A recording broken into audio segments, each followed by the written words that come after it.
زبور دوسرا باب پہلی آیت۔ خداوند کے کلام میں یوں لکھا ہے، قومیں کس لیے طیش میں ہیں اور لوگ کیوں باطل خیال باندھے؟ خداوند اور اس کے مسیح کے خلاف زمین کے بادشاہ سفر آئی کر کے اور حاکم آپس میں مشورہ کر کے کہتے ہیں، آؤ ہم ان کے بندھن توڑ ڈالیں اور ان کی رسیاں اپنے اوپر سے اتار پھینکیں۔ وہ جو آسمان پر تخت نشین ہے ہنسے گا، خداوند ان کا مضحکہ اڑائے گا۔ تب وہ اپنے غضب میں ان سے کلام کرے گا اور اپنے قہر شدید میں ان کو پریشان کر دے گا۔ میں تو اپنے بادشاہ کو اپنے کوہ مقدس سیون پر بیٹھا چکا ہوں، میں اس فرمان کو بیان کروں گا۔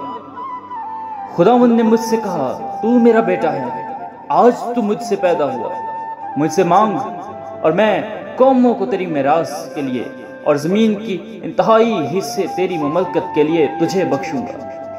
تو ان کو لوہے کے عصا سے توڑ دے گا، کمہار کے برتن کی طرح تو ان کو چکنا چور کر ڈالے گا۔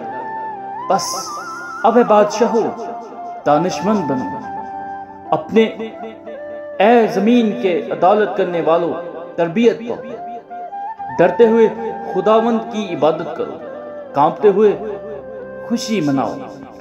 بیٹے کو چومو، ایسا نہ ہو کہ وہ قہر میں آئے اور تم راستہ میں ہلاک ہو جاؤ، کیونکہ اس کا غضب جل بھڑکنے کو۔